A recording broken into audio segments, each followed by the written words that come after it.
அல்லேலூயா. நம்பிக்கையோடு கூட தேவ சமூகத்தில் இருக்கிறதுனால தான் இந்த நாளிலே தேவனை நம்பி வந்திருக்கிறோம். அப்படித்தானே? ஆமென். அல்லேலூயா. நாம் நம்பிக்கை அவர் மேலே இருந்ததுனால, அவரை நம்பினதுனால இதுவரை காக்கப்பட்டிருக்கிறோம். இன்னும் காக்கப்படுவதற்கு நாம் இன்னும் நம்பிக்கையில இன்னும் உறுதியாய் தரித்திருந்து இன்னும் கர்த்தரை என்ன பண்ணணும்? துதிக்க ஆரம்பிக்க வாழ்க்கையிலே மாற்றங்களை கொடுக்கிற தேவனாய் இருக்கிறார். அல்லேலூயா. நம்பிக்கையை அறிக்கையிடுவதிலே எப்படி இருக்கணுமாமா? அசைவில்லாமல் உறுதியாய் இருக்க கடவும். நம்பிக்கையை அறிக்கை பண்ணணும். நம் நம்பி இருக்கிற நம் தேவன் மேல் இருக்கிற அந்த விசுவாசத்தை, நம்பிக்கையை அசைவில்லாம என்ன பண்ண, உறுதியாய் அறிக்கை பண்ண வேண்டும் என்று வேதம் சொல்லுகிறது. அல்லேலூயா. இந்த நாளிலும் நம்பிக்கையை எப்படி நம்ம இது பண்றோம்? ஒரு வசனத்தை வாசிச்சு நம்ம அப்படியே ஒரு சில பகுதியை பார்த்துட்டு இந்த நாளில் செய்தி முடிக்க விரும்புகிறேன். ரோமர் 1வது அதிகாரத்தில் 21வது வசனத்தை நான் வாசிக்கும்படியாய் கேட்கிறேன். அவர்கள் தேவனை அறிந்தும் அவரை தேவன் என்று மகிமைப்படுத்தாமலும் ஸ்தோத்தரியாமலும் இருந்து தங்கள் சிந்தனைகளினாலே வீணரானார்கள். உணர்வில்லாத அவருடைய இருதயம் இருள் அடைந்தது. அங்க ஒரு வசனம் சொல்லுது, அவர்கள் தேவனை அறிந்தும் அவரை தேவன் என்று மகிமைப்படுத்தாமலும் ஸ்தோத்தரியாமலும் இருந்து தங்கள் சிந்தனையினாலே வீணனானார்கள். உணர்வில்லாத அவருடைய இருதயம் இருள் அடைந்தது. அல்லேலூயா. அப்ப நம்முடைய வாழ்க்கையில தேவனை குறித்தான அறிவு, அவர்தான் தேவன் என்கிற அறிவு இருக்கு. அவர் தான் வாழ்க்கையில உதவி செய்கிறவர், அவர் தான் விடுதலை ஆக்குகிறவர், அவர் தான் உலக ரட்சகர் என்கிற அறிவு நமக்கு இருந்தாலும், இந்த உலகத்தார்கள் அல்லது தேவனை அறிந்த பிள்ளைகள் என்ன பண்ணினாங்க அப்படின்னா, அவர்கள் தேவனை அறிந்தும் அவரை தேவன் என்று மகிமைப்படுத்தாமல், தேவன் என்று தெரியும் அவருக்கு, அவர்தான் உலக மீட்பர், உலக ரட்சகர், பாவத்தை போக்குகிறவர் என்று தெரியும். ஆனாலும் அவர்கள் தேவனை அறிந்தும் அவரை தேவன் என்று மகிமைப்படுத்தாமலும் ஸ்தோத்தரியாமலும் இருந்து தங்கள் சிந்தைகளினாலே வீணனானார்கள். அப்படின்னா சிந்தைகள் என்னாச்சு? வேற மாதிரி. அவரை துதிக்கிறதுக்கு சிந்தை திரும்பல, அவரை தேவனை மகிமைப்படுத்துவதற்கு அவர் சிந்தைகள் திரும்பல, அவர் துதிக்க நினைக்கல. அதனால அவர்கள் வீணரானார்கள். உணர்வில்லாத அவர்களுடைய இருதயம் இருள் அடைந்தது. அல்லேலூயா. உண்மையாகவே நம்ம சொல்றோம், நம்ம தேவன் என்று தெரிந்தும் அவர் நாமத்தை நம்ம மகிமைப்படுத்தாம, அவரை துதிக்காம, அவரை நாமத்தை உயர்த்தாம இருந்தீங்கன்னா உண்மையாகவே ஒரு மனுஷனுடைய இருதயம் இருள் அடையும். அல்லேலூயா. ஏன் நம்ம கர்த்தரை துதிக்கணும்? ஏன் கர்த்தரை ஆராதிக்கணும்? கர்த்தர் என்று அறிந்து அவரை மகிமைப்படுத்தணும் அப்படின்னா, அப்படி நம்ம செய்யாவிட்டால் என்ன ஆகுமாமா? இருதயம் இருள் அடைந்து விடும். இன்னைக்கு நம்ம வாழ்க்கையில ரட்சிக்கப்பட்டிருக்கிறோம், இந்த நாளில தேவனை அறிந்திருக்கிறோம், கர்த்தர் வாழ்க்கையில் விடுதலை கொடுத்திருக்கிறார் என்பது தெரியும். இருந்தாலும் அவரை துதிக்காம, அவர் நாமத்தை மகிமைப்படுத்தாம, அவர் நாமத்துக்கு உரிய கனத்தையும் மகிமையும் செலுத்தாம, நாம உண்டு வேலையுண்டு பெயர் கிறிஸ்தவர்களாக இன்னைக்கு பாட்டு குடிப்பான். அப்படித்தானே? ஏதோ நம்முடைய வேஷங்களை தரித்து கொண்டு நாம் பாட்டுக்கு வர்றதும் போறது, சண்டே ஆச்சுல சர்ச்சுக்கு வர்றது, ஏதோ வரணுமே அப்படின்னு கடமைக்காக வருவது, இப்படி நாம உணர்வில்லாம தேவனைக்குரிய கனத்தை கொடுக்காம அங்குமிங்கும் நம்ம போய்கொண்டே இருந்தோம்னா நம்முடைய இருதயம் இருள் அடையும் என்று வேதம் சொல்லுகிறது. அல்லேலூயா.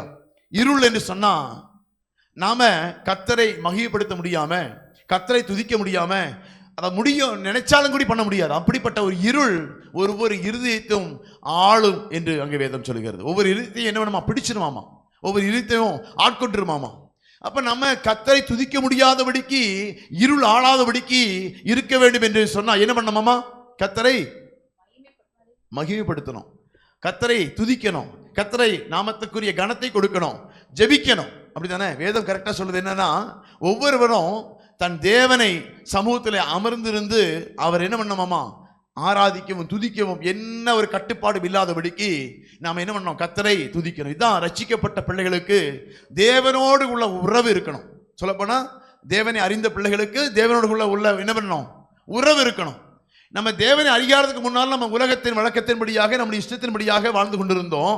தேவனை அறிந்ததுக்கு அப்புறம், தேவனை தெரிந்ததுக்கு அப்புறம், தேவனுக்கும் நமக்கும் உள்ள உறவிலே எப்பொழுது என்ன பண்ணணும்?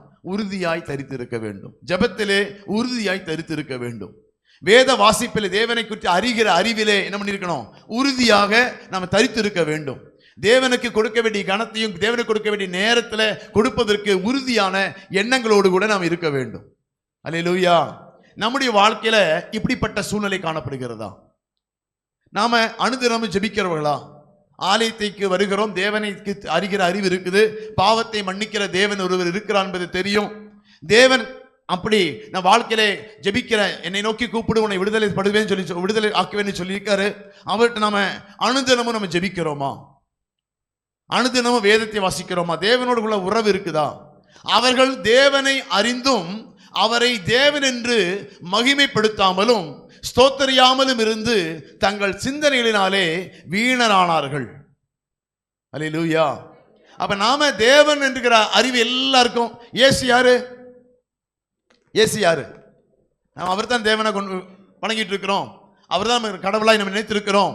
அவர் தானே நம்ம வாழ்க்கையில எல்லாவற்றையும் உதவி செய்கிறவராக இருக்கிறார். இயேசு என்கிற நாமம் தான் வானவர் உலகத்தோர் எல்லா முழங்கால்களும் முழங்கக்கூடிய ஒரே நாமம் இயேசுவின் நாமம்.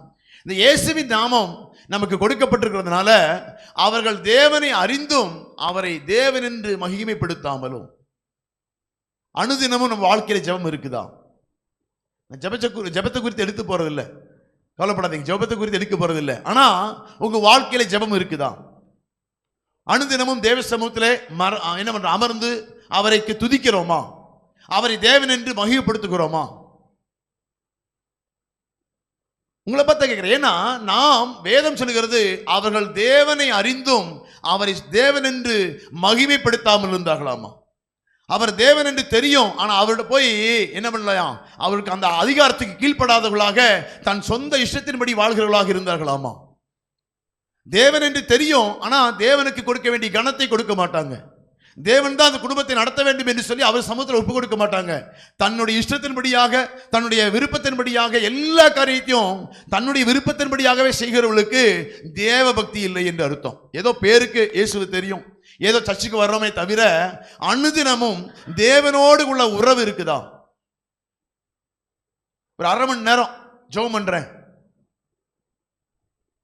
சொல்ல முடியுமா? ஒரு 1/2 மணி நேரம் ஜெபம் பண்றேன் அப்படி சொல்ல முடியல, உங்க மனசாட்சியினால சொல்ல முடியல. இப்ப கை தூக்க சொன்னா நிறைய பகுதி பேர் அவுட் ஆயிருவீங்க, சரியா? அதனால மனசாட்சியில் வச்சு சொல்லும் போது நம்ம சொல்ல முடியல அப்படின்னு குற்ற மனசாட்சி உங்களுக்கு வந்ததுன்னா தேவன் உங்களோடு கூட பேசிக் கொண்டிருக்கிறார். உங்களுக்கு தான் சொல்ல விரும்புகிறார். என்னன்னு? அவர்கள் தேவனை அறிந்தும் அவரை தேவன் என்று மகிமைப்படுத்தாமலும் ஸ்தோத்தரியாமலும் இருந்து தங்கள் சிந்தனைகளினாலே வீணரானார்கள். அப்ப சிந்தை ஒரு வீணான சிந்தை. நம்ம தான் ஓடணும், நம்ம தான் வேலை செய்யணும், நமக்கு தான் நேரமே இல்லையில்ல, நமக்கு தான் 8 மணிக்கு ஷிஃப்ட் வர சொல்றாங்கல்ல, 11 மணிக்கு தான் வீட்டுக்கு வர்றோம், அதுக்கப்புறம் எங்க போய் ஜெபம் பண்றது, எப்படி போய் இது பண்றதுன்னு சிந்தனையிலே வீணான சிந்தைகளை செய்து கொண்டு ஓட பலன் தந்த தேவனை அவன் துதிக்கிறதுக்கு முடியாம நம்முடைய சுய இஷ்டத்தின்படியாய் காரியங்களை செய்து கொண்டிருக்கிறோம். அப்படி செய்தா நம்முடைய வாழ்க்கை இருளுக்குள்ளாய் கடந்து செல்லும். தேவன் வர முடியாதபடிக்கு, காரியங்களை கிரியை செய்ய முடியாதபடிக்கு தடைகளும் தடுமாற்றங்களும் பிரச்சனைகளும் போராட்டங்களும் வந்து நம் வாழ்க்கையில மோதி அடிக்கிறதை பார்க்க முடியும். அல்லேலூயா. வேலை வேலை வேலை, அதுக்கு நேரமே இல்லைன்னு சொல்லி நாம இப்ப ஜெபித்துக்கிறதுக்கு நேரம் ஒதுக்கிறதே இல்லை, அப்படித்தானே? ஆவிக்குரியவனுடைய அடிப்படை தேவையா இருக்கக்கூடிய ஜெபத்தை இந்த நாளிலே உலகமானது மறந்து விட்டு, சபையானது மறந்து விட்டது.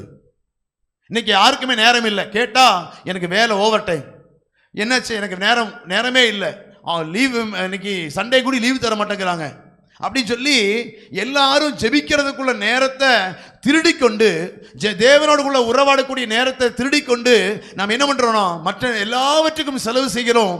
தேவனை அறிகிற அறிவு நமக்கு இருந்தாலும் தேவனை மகிமைப்படுத்தக்கூடிய எண்ணமும் தேவனுக்கு கீழ்ப்படி இருக்க வேண்டும் என்கிற சிந்தையும் இல்லாதபடிக்கு இருக்கிறோம். அல்லேலூயா. நம்முடைய சிந்தையை மாற்றம் வேண்டும். அல்லேலூயா. என்னமா எப்படி மாற்றணும்? தேவனை அறிகிற அறிவு நமக்கு இருந்துச்சுன்னா தேவ சமூகத்திலே சில மணி நேரங்கள், சில நிமிஷங்கள் நம்ம என்ன பண்ணணும்? தேவனை மகிமைப்படுத்த வேண்டும். இல்லாவிட்டால் என்ன ஆகும் அப்படின்னா உங்களுக்குள்ளே ஒரு மப்பு மந்தாரமா மாறிடுவீங்க. உங்களுக்குள்ளே ஒரு வெளிச்சம் இருக்காது, உங்களுக்குள்ளே சந்தோஷம் இருக்காது, இருள் வந்த இடத்துல சமாதானம் இருக்காது, இருள் வந்த குடும்பத்தில் என்ன இருக்காது. ஒரு வெளிச்சம் வரணும்னா அந்த குடும்பத்திற்கு என்ன பண்ணணும்? லைட் போடணும். வெளிச்சமாக இருக்கிற கிறிஸ்து அந்த இடத்துக்கு வரணும். கிறிஸ்து வந்தால் மட்டும்தான் அந்த இடத்துல என்ன வரும்? சந்தோஷம், சமாதானம், தேவைகள் சந்திக்கப்படுறது, பிரச்சனைகள், வியாதிகள் எல்லாவற்றிலிருந்து விடுதலையாக்கக்கூடிய தேவனை மகிமைப்படுத்த என்னை அதாவது சொல்றாரு, என்னை பிரஸ்தாபப்படுத்துகிற எந்த இடத்திலும் நான் வந்து உங்களை ஆசீர்வதிப்பேன். அப்ப ஆசீர்வதிக்கிறோம் சொன்னா அவர் வரணும். அவர் வரணும் சொன்னா மகிமைப்படுத்தணும். அவர் மகிமைப்படுத்தணும் சொன்னா அவர் தேவன் என்று நீங்க கூப்பிடணும். அவரை நீங்க அவரை துதிக்காம அவர் சமூகத்தில் அமர்ந்து இருக்காம நம்ம வந்து என்ன வாழ்க்கையில் உதவி செய்யணும் சொன்னா முடியுமா? எல்லாம் வேணும் சொன்னா முடியுமா? முடியாது. அப்ப ஒரு எஜமானனுக்கு எப்படி ஒரு நம்ம கீழ்ப்படிந்து இருக்கிறோமோ, மேனேஜருக்கு எப்படி போய் அடங்கி இருக்கிறோமோ, அவர் திட்டினாலும் வாங்கிட்டு என்ன பண்றோம்?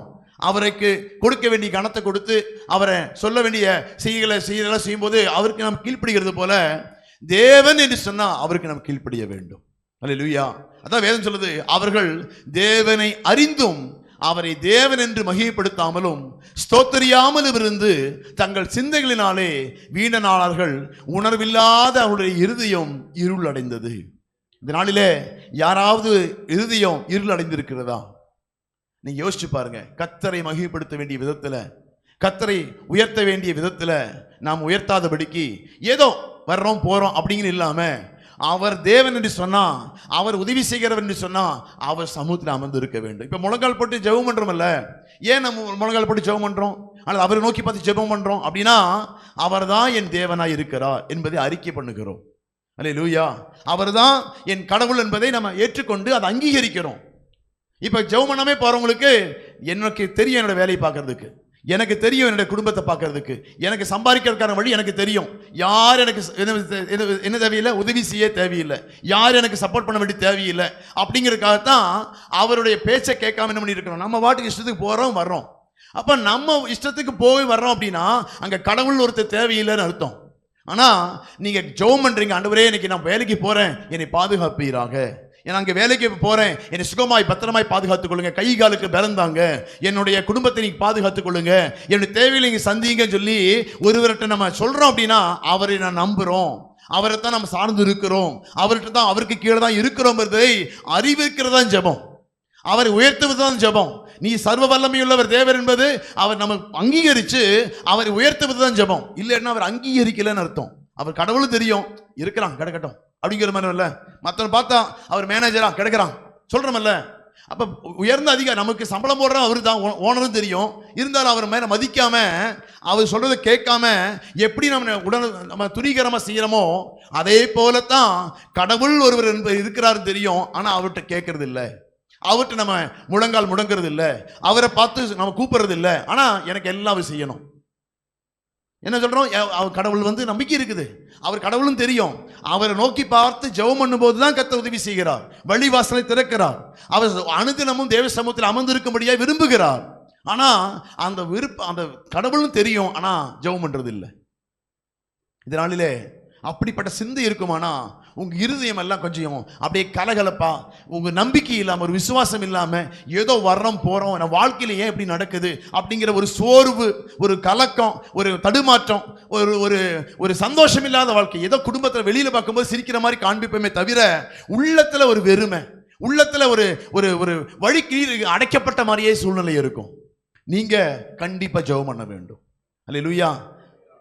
அநேக வருஷங்களாக நம்ம சபைக்கு வர்றோம், அநேக வருஷங்களா நம்ம தேவனை அறிந்திருக்கிற அறிவு இருக்குது, இங்க வரும்போது ஜெபம் இருக்குது, இங்க வரும்போது கொஞ்சம் எண்ணமெல்லாம் இருக்குது, ஆனா ஜெபிக்க முடியாது. ஜெபம் பண்ணணும்னு நினைக்கிறேன் முடியல, பைபிள் வாசிக்கணும்னு நினைக்கிறேன் முடியல, கூட்டங்களுக்கு வரணும்னு நினைக்கிறேன் முடியல.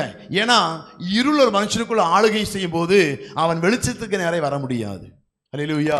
நீங்க ஒப்பு கொடுக்கணும், ஆண்டவரே நான் உம்மை தேவன் என்று தெரியும், நீங்க தான் என்னை நடத்துகிறவர் என்று தெரியும், ஆனாலும் அந்த உணர்வு எனக்கு இல்லாதனால, நான் உம்மை மறுதளித்ததுனால, உமக்கு கொடுக்க வேண்டிய கனத்தை கொடுக்காதனால என் இருதயத்துல தேவையில்லாத ஒரு இருள் ஆளுகை செய்து உம்மை நோக்கி பார்க்க முடியாம இப்பொழுது நான் தடுமாறி கொண்டிருக்கிறேன்.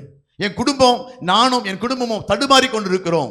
அந்த குடும்பத்தின் மேல இருள் ஆளுகை செய்துச்சுன்னா நீ செய்கிற வேலையெல்லாம் கர்த்தர் ஊதி போடுவாராமா. நாம தேவனை மகிமைப்படுத்தாம நம்ம தேவன் சமூகத்தில் அமர்ந்து ஜெபிக்காம இருக்கும்போது என்ன ஆகும் அப்படின்னா, கையின் பிரயாசங்களை ஆசீர்வதிக்கிறவர் ஆசீர்வதிக்காம போயிடுவார். மனுஷிக ஆசீர்வாதத்தை தான் இதுவா இருப்பான். மனுஷிகமாக தான் பிரயாசப்படுவதன் மூலிய கடவுளுடைய ஆசீர்வாதம் அங்க வராது. கர்த்தரின் ஆசீர்வாதமே ஐஸ்வர்யத்தை தருமாமா. அல்லேலூயா. கர்த்தரின் ஆசீர்வாதம் எதுக்கு அப்படின்னா, பொருள் சேர்த்து கொண்டு வருவீங்க, வரும்போது ஓட்டப்பையில் ஓட்ட மாதிரி எல்லாம் போயிட்டே இருக்கும். எல்லாம் வரும்போது என்ன ஆகும் அப்படின்னா, ஒரு ஓட்டப்பையில போட்டா ஒரு ஓட்ட தண்ணி குடத்துல தண்ணி ஊத்தினா எப்படி ஒழுகி போகுதோ, அது தேவையில்லாம விரயமாய் போகுமே தவிர உங்களுக்கு ஆசீர்வாதமாய் இருக்காது. அதான் கர்த்தரின் ஆசீர்வாதமே ஐஸ்வர்யத்தை தரும். நீங்க சம்பாரிச்சு வேணா கொண்டு வரலாம், அதை ஆசீர்வதித்து பெருக பண்ணுகிற ஒரு தேவன் இருக்கிறார். அல்லேலூயா. அதை அவன் பிளஸ் பண்ணி அதை வீண் செலவுகள் வராதபடிக்கு பாதுகாக்கிற தேவ கரத்தில் அர்ப்பணிக்கணும், தேவ கரத்தில் ஒப்பு கொடுக்கணும். ஆண்டவரே, என் கையின் பிரயாசத்தை கொடுக்கிறதுக்கு நன்றி, இதை நீங்க வீண் செலவுகள் வராமல் பாதுகாத்துக் கொள்ளுங்க, என் குடும்பத்துக்கு ஒரு நன்மைக்கும் குறைபடாதபடிக்கு இதை ஆசீர்வதிங்கன்னு சொல்லி அவர் சமூகத்தில் அந்த ஜெபிக்கணும். அப்பத்தான் அந்த தேவையில்லாத ஒழுக்குகள் எல்லாம், தேவையில்லாத குழப்பங்கள் எல்லாம் வராதபடிக்கு கர்த்தர் நம்மை பாதுகாப்பார். ஆமா, முழங்காலை முடக்கனா அவர் இரக்கமுள்ள தேவன். நீங்க எதிர்த்து நின்றீங்கன்னா உங்களுக்கு எதிர்த்து நிற்கிற தேவன் அவர். அல்லேலூயா.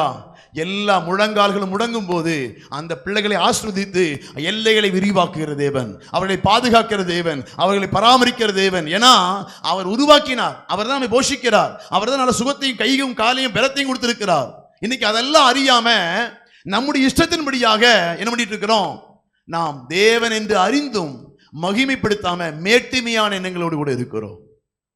மேட்டுமையான எண்ணம் எதை கொடுக்கும் அப்படின்னா, தேவன் பக்கம் திருப்பாது ஜனங்களை, இந்த சிந்தைக்க விடவே செய்யாது. ஏன்னா பிசாசு அதுக்கெல்லாம் உதவி செய்வான். நீ பாரு, உனக்கு திறமை இருக்குது, நீ பாரு உனக்கு படிப்பு இருக்குது, நீ பாரு உனக்கு அழகு இருக்குது, உனக்கு அறிவு இருக்குதுன்னு சொல்லி பிசாசு என்ன பண்ணுவான் அப்படின்னா, தேவனை மகிமைப்படுத்தாதபடிக்கு அவன் மட்டுப்படுத்தி கொண்டு இருப்பான். அப்பதான் வசனத்தை இயேசுவுக்கு அப்படிதான் சோதனை வந்தது. உங்களுக்கு எல்லாத்தையும் உனக்கு தரேன், நீ ஒண்ணு பண்ணாத, நான் உனக்கு பார்த்துக்கிறேன். அப்படித்தான் ஒருத்தருக்கு சொன்னாலாமா, என்னது, நீ என்னை நீ வணங்கு, உனக்கு எல்லாத்தையும் தர்றேன் அப்படின்னு. அவர் முடியாது அப்படின்னாராம். உடனே அவர்கள் வாழ்க்கையில் நஷ்டங்கள், கர்த்தர் எல்லாவற்றையும் விடுதலையாக்குவார். அல்லேலூயா. அப்படித்தான் நம்ம வாழ்க்கையில தேவன் என்று அறிந்தா அதற்கு அந்த நாமத்துக்கு உரிய மகிமையும் அவர் நாமத்துக்குரிய கனத்தையும் கொடுத்து அவருக்கு சில நேரங்களை கொடுக்கணும். நம்ம வாழ்க்கையில எல்லாவற்றையும் செய்யறதுக்கு நேரம் இருக்குது, கர்த்தருக்கு கொடுக்கறதுக்கு நேரம் இருக்குதா? ஒரு வசனத்தை வாசிச்சு அப்படியே நம்முடைய செய்திக்கு நேரம் கடந்து சொல்ல விரும்புகிறேன். ரோமர் 1:28 வாசிக்கலாம். அதில் 28 கூட வாசிக்கலாம். தேவனை அறியும் அறிவை பற்றி கொண்டிருக்க, தேவனை அறியும் அறிவை பற்றி கொண்டிருக்க அவர்களுக்கு மனதில்லாது இருக்கிறபடியால், தேவனை அறியும் அறிவை பற்றி கொண்டிருக்க அவர்களுக்கு மனதில்லாது இருந்தபடியால் தகாதவைகளை செய்யும்படிக்கு தேவன் அவர்களை கேடான சிந்தைக்கு ஒப்பு கொடுத்தார். தகாதவைகளை செய்யும்படிக்கு கேடான சிந்தைக்கு அவர்களை ஒப்பு கொடுத்தாராம். நீங்க தேவனை துதிக்காம தேவனை ஆராதிக்காம நீங்க விட்டீங்கன்னா உங்க வாழ்க்கையில என்ன ஆகும் அப்படின்னா, தகாத சிந்தை, தேவையில்லாத குழப்பத்தில் கொண்டு வந்து அதை செய்தா சரியாயிரும், இதை செய்தா சரியாயிரும் சொல்லி ஓடி ஓடி ஓடி நீ களைத்து போவீங்களே தவிர அங்க உங்களுக்கு வாழ்க்கையில சந்தோஷத்தையும் சமாதியும் பார்க்கும். ஏன்னா கர்த்தரே வழி விட்டுருவார். நீயே பார்த்துக்க. நான் கர்த்தர் மாத்திரம் ஒரு மனுஷனை ஆசீர்வதிக்காம இருந்தா அவன் நிலைமை என்ன இருக்குன்னு வசனம் சொல்லுது. தேவனை அறியும் அறிவை பற்றி கொண்டிருக்க அவர்களுக்கு மனதில்லாது இருந்தது.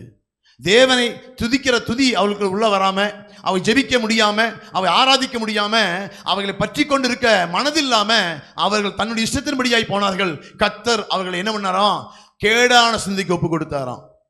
சிந்தை பிடிக்கப்படும். நீங்க சரியா ஜெபம் பண்ணாம கர்த்தருக்கு கொடுக்க வேண்டிய கனத்தையும் மரியாதையும் கொடுக்காம அவருக்கு நேரத்தை நீங்க செலவு பண்ணா போனீங்கன்னா ஒரு நாளுக்கு அப்புறம் சிந்தையில குழப்பம் வந்து கொண்டே இருக்கும். சிந்தை நம்ம நேர் வழி போகவே செய்யாது. தவறான வழியை, தவறான காரியத்தை சூஸ் பண்ண ஆரம்பிக்கும்.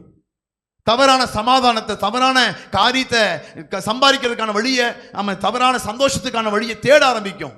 இது எதை குறிக்குது அப்படின்னா, இது கர்த்தர் கேடான சிந்தைக்கு நம்ம சிந்தையை ஒப்பு கொடுத்து விடுவார். நம்ம இருதயம் இருள் அடைந்ததுக்கு அது என்ன ஆயிரும்? ஏதுவாய் மாறிவிடும். அதனால நம்முடைய வாழ்க்கையில கர்த்தரை துதிக்க தேவன் என்று சொன்னா தேவன் அறிக்கை பண்ணணும்.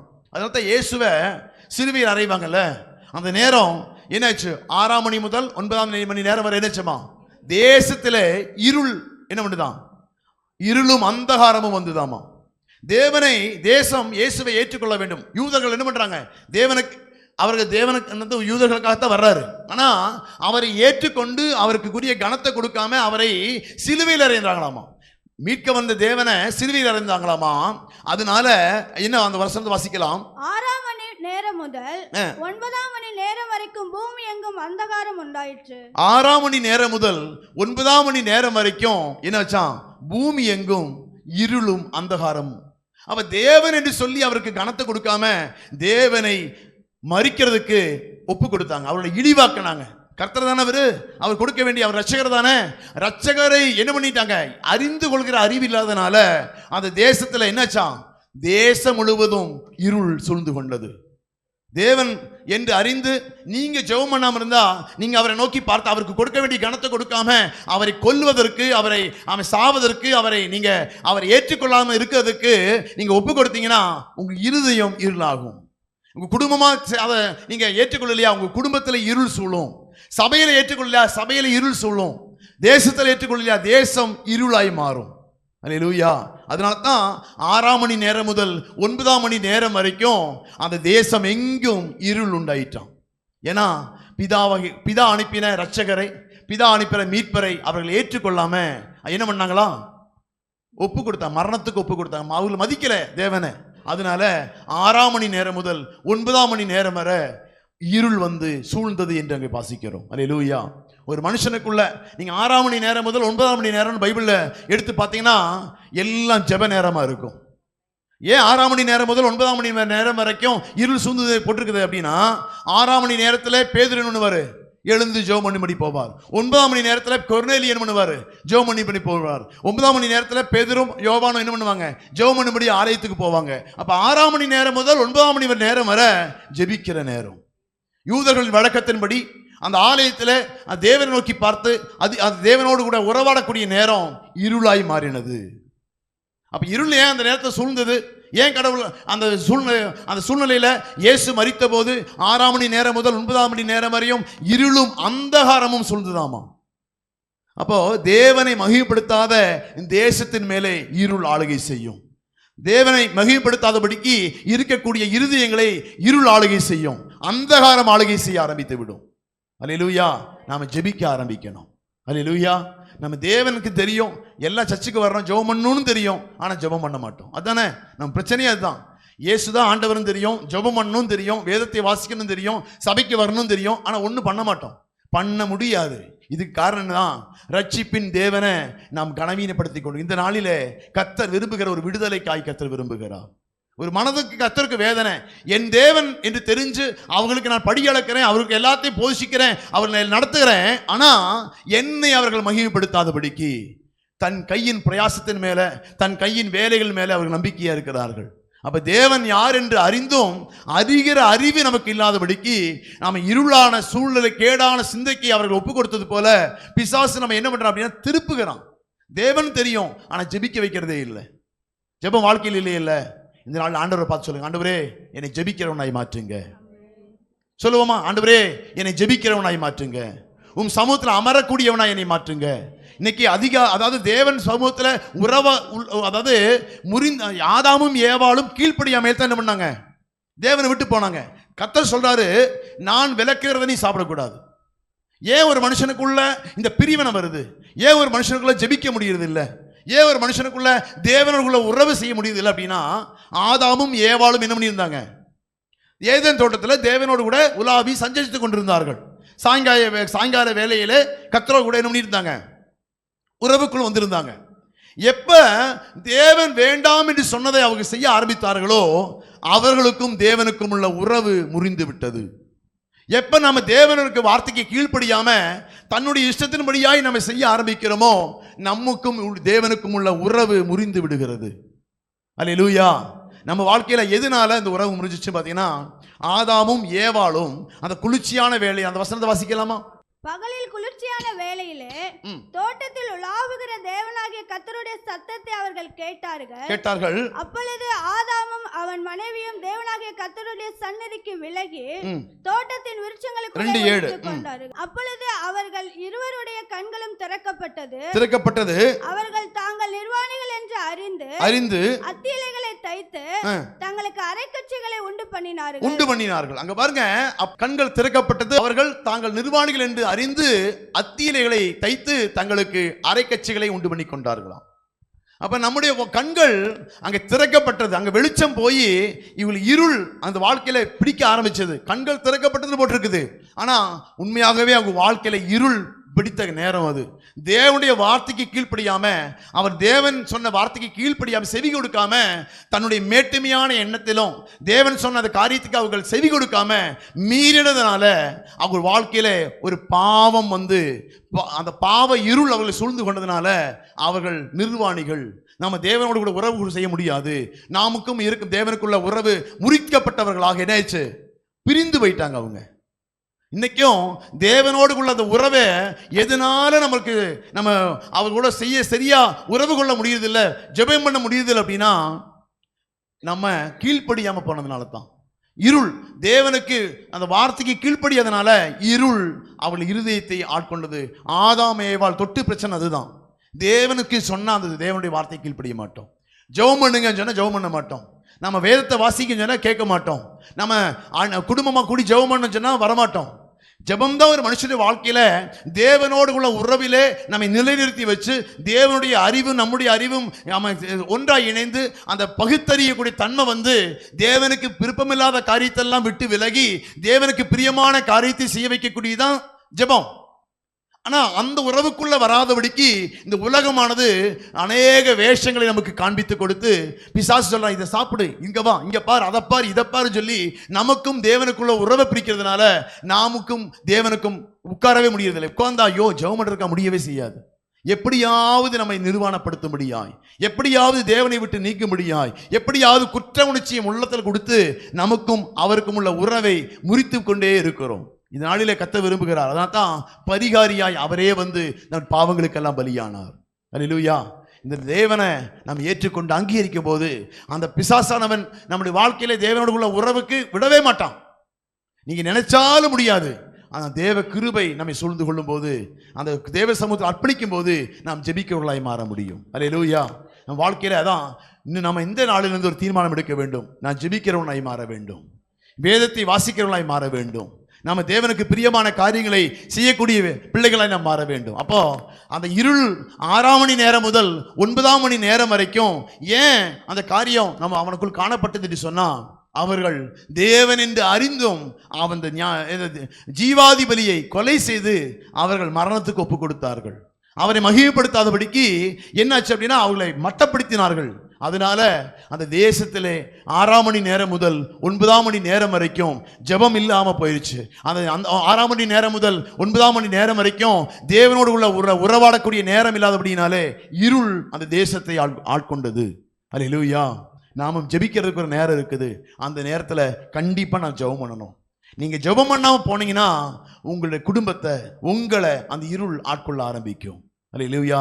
அவர்கள் தேவன் என்று அறிந்தும் அவரை மகிமைப்படுத்தாமலும் அவருக்குரிய கனத்தை கொடுக்காமலும் இருந்தபடினாலே சிந்தையிலே வீணராயி அவர்களுடைய இருதயத்தை இருள் ஆட்கொண்டது. அல்லேலூயா.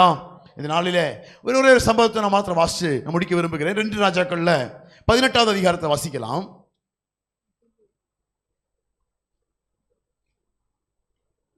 18வது அதிகாரத்துல 9வது வசனம் வாசிக்கலாமா? 18:9. 2 ராஜாக்கள் 18:9.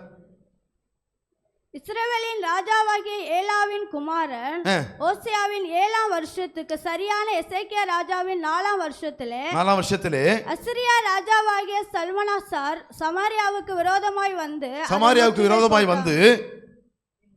அதை முற்றுகை போட்டான். இஸ்ரவேலின் ராஜாவாகிய ஏலாவின் குமாரன் ஒசேயாவின் 7ஆம் வருஷத்துல, எசேக்கியா ராஜாவின் 4ஆம் வருஷத்துல அசீரியா ராஜாவாகிய சல்மனாசார் சமாரியாவுக்கு விரோதமாக வந்து அதை முற்றுகை போட்டான். இங்க பாருங்க, இஸ்ரவேலின் ராஜா என்று சொன்னா தேவனை சொந்த பிள்ளைகள். இஸ்ரவேல் ஜனங்கள் யாரு? தேவனுடைய சொந்த பிள்ளைகள். இந்த பிள்ளைகளுக்கு விரோதமாக இஸ்ரவேலின் ராஜாவாகிய ஏலாவின் குமாரன் ஒசேயாவின் 7ஆம் வருஷத்திற்கு சரியான எசேக்கியாவின் ராஜாவின் 4ஆம் வருஷத்திலே அசிரியா ராஜாவாகிய சல்மனாசார் சமாரியாவுக்கு விரோதமாக வந்து அதை முற்றுகை போட்டான்.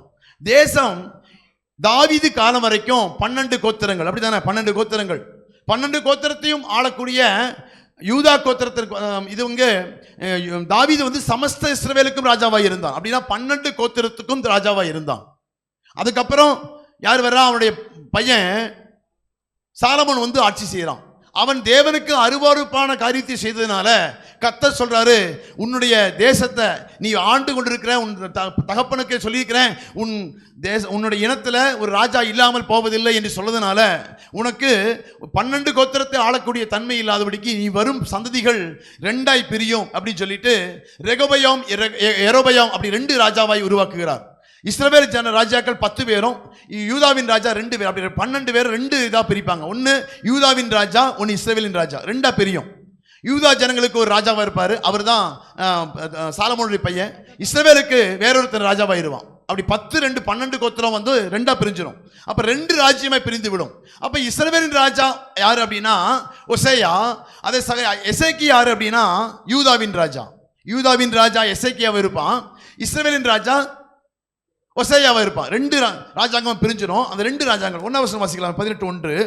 இஸ்ரவேலின் ராஜாவாகிய ஏலாவின் குமாரன் ஒசேயாவின் 3ஆம் வருஷத்திலே, அப்ப இஸ்ரவேலின் ராஜாவாகிய ஒசேயாவின் 3ஆம் வருஷத்திலே ஆகாஸ் என்னும் யூதாவுடைய ராஜாவின் குமாரனாகிய எசேக்கியா ராஜாவானான். அவன் ராஜாவாகிற போது 25 வயதாயிருந்து. அங்க பாருங்க, யூதாவுடைய ராஜாவா யார் வரான்? எசேக்கியா வர்றான்.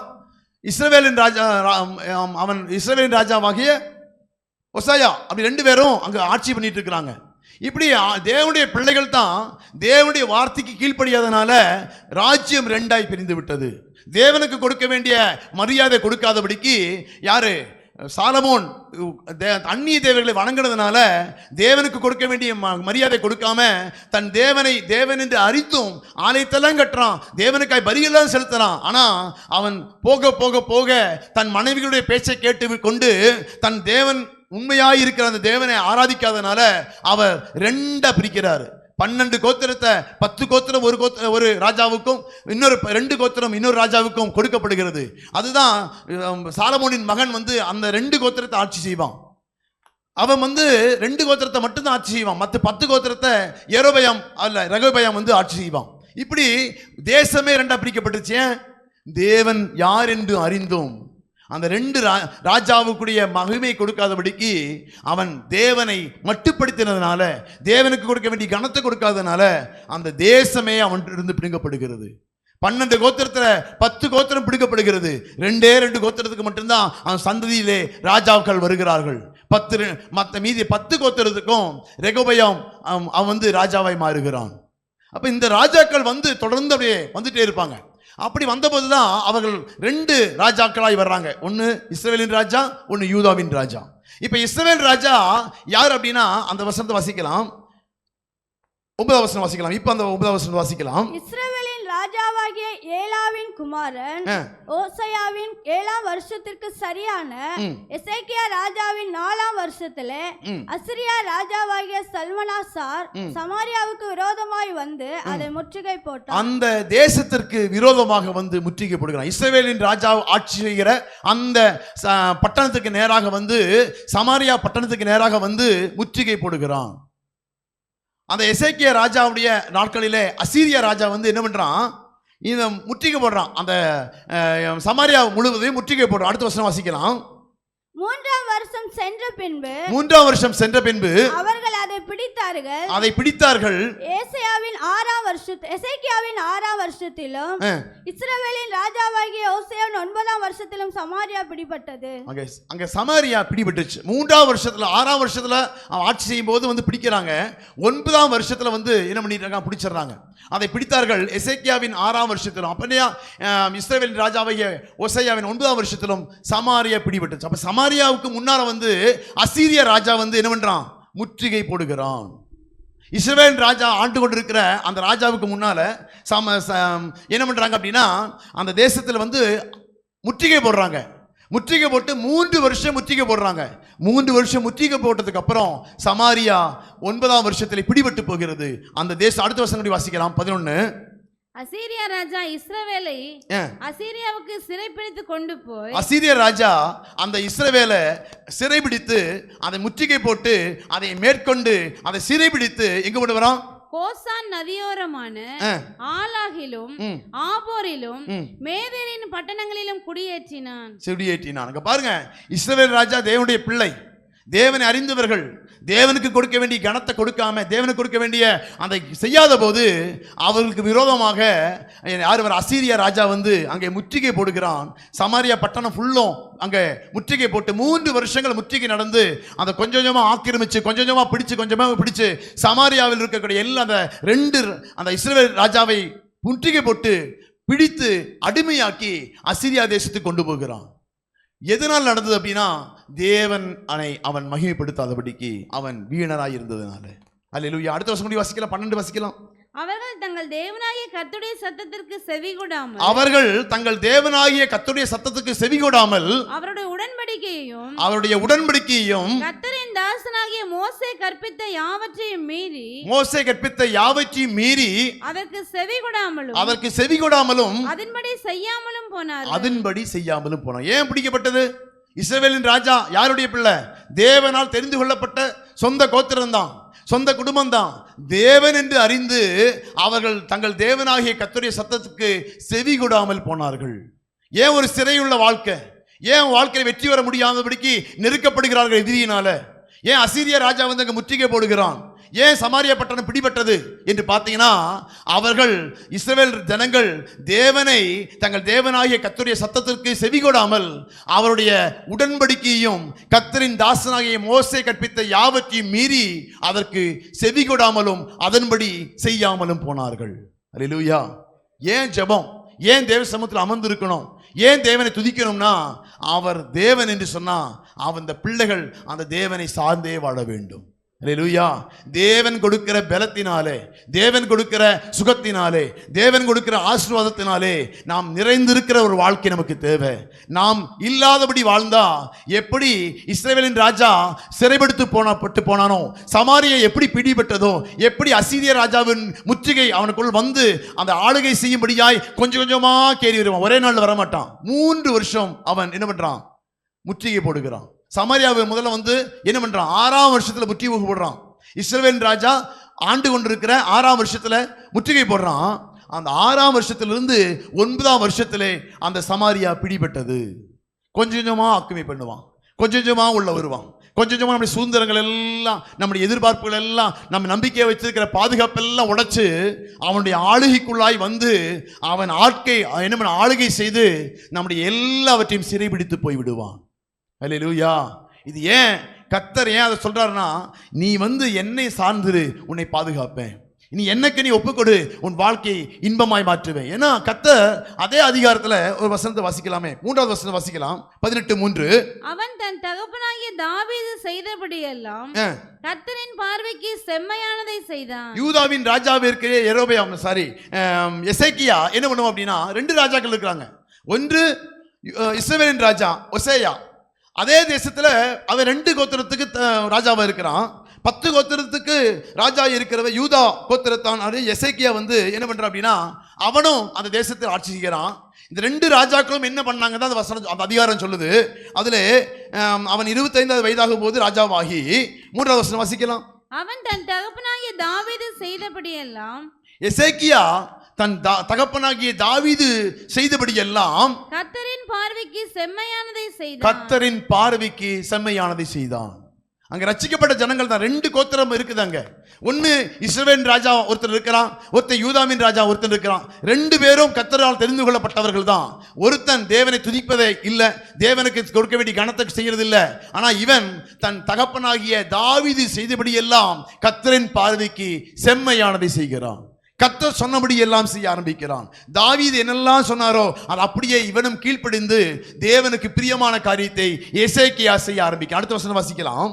அவன் மேடைகளை அகற்றி சிலைகளை தகர்த்து விக்கிரக தோப்புகளை வெட்டி மோசே பண்ணியிருந்த வெண்கல சர்ப்பத்தை உடைத்து போட்டான். அந்நாட்கள் மட்டும் இஸ்ரவேல் புத்திரர் அதற்கு தூபம் காட்டி வந்தார்கள்.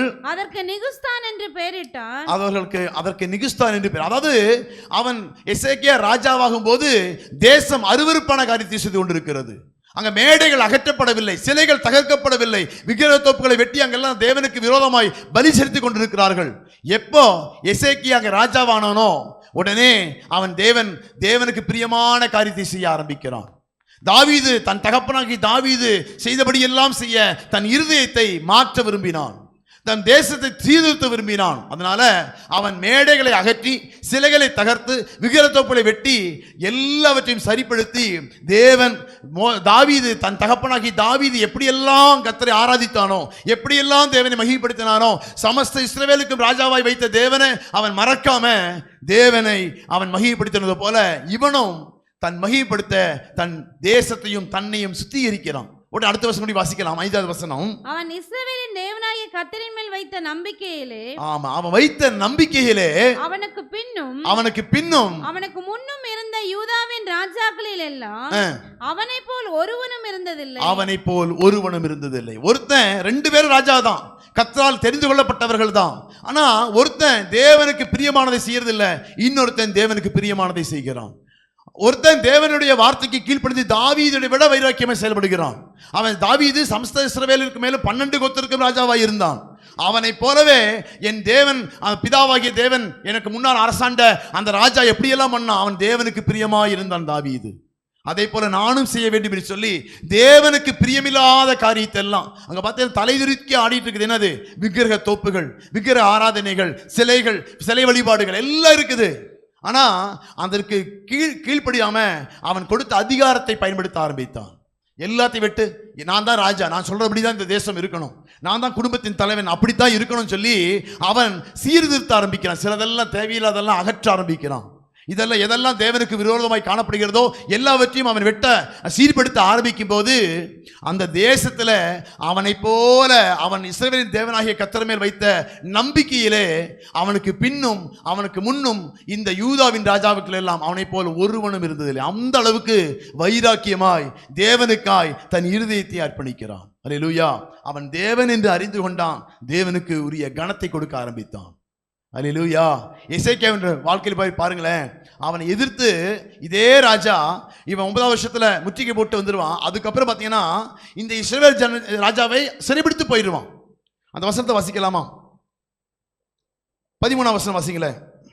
யூதாவின் ராஜாவாகிய எசேக்கியாவின் 14ஆம் வருஷத்திலே அசீரியாவின் ராஜாவாகிய சனகரிப் யூதாவில் இருக்கிற அரணான சகல பட்டணங்களுக்கும் விரோதமாய் வந்து அவைகளை பிடித்தான். முதல்ல இஸ்ரவேல் ராஜாவா இருக்கும்போது சமாரியாவை வந்து பிடிச்சிட்டு அதை அடிமைத்தனமாக்கி அதை கொண்டு போயிட்டான். 2வது இவன் வர்றான், யார்கிட்ட? எசேக்கியாட்ட வர்றான். ஏன்னா இஸ்ரவேல் ராஜாவை பிடிச்சாச்சு, இனி யூதாவின் ராஜா பிடிக்கணும். எசேக்கியா ராஜா கர்த்தரை துதிக்கல, யூதாவின் ராஜா கர்த்தரை துதிக்கிறவன். எசேக்கியா ராஜா கர்த்தரை வார்த்தை கீழ்ப்படியாதவன். ஆனா யூதாவின் ராஜா யாரு? எசேக்கியா, கர்த்தர் வார்த்தை கீழ்ப்படிகிறவன். அதனால இவனையும் பிடிச்சிடலாம் சொல்லி இஸ்ரவேலின் ராஜாவை பிடிச்சது போல யூதாவின் ராஜாவையும் பிடிச்சிடலாம் சொல்லிட்டு எசேக்கியாவுக்கு விரோதமாக வந்து அங்கே முற்றுகை போடுகிறான். அதுக்கப்புறம் பார்க்கணும் அவனுடைய வாழ்க்கையில கர்த்தர் செய்த காரியத்தை. ஏன்னா இஸ்ரவேல் ராஜாவை பிடிச்ச போது கர்த்தர் சும்மா இருந்துட்டாரு. ஏன்னா அவன் கர்த்தரை மகிமைப்படுத்தாமலும் கர்த்தருக்கு கொடுக்க வேண்டிய கனத்தை கொடுக்காம போனதுனால கர்த்தர் அவனை அடிமைத்தனத்துக்கு ஒப்பு கொடுத்தார், அவனை விட்டு போட்டார். எசேக்கியா மேல கை வைக்க வருவான், அவன் தொலைஞ்ச அவன் வீட்டுக்கு போய் நம்ம செத்தே போயிடுவான். கர்த்தர் துதிக்கிறவனுக்கு எப்படி பாதுகாப்பா இருக்கிறார், துதிக்கிற ஜனத்தை எப்படி விடுவிக்கிறார் அப்படின்னா அந்த வசனத்தை நீங்க வாசிச்சு பாருங்களேன், அந்த அதிகாரத்தை எடுத்து வாசிச்சு பாருங்களேன். அவன் வந்து முற்றுகை போட்டு என்ன பண்றதுன்னு தெரியாது. இவன் உடனே என்ன பண்ணுவான் அப்படின்னா அந்த வசனத்தை வாசிக்கலாம். ரெட்டெடுத்தி கொண்டு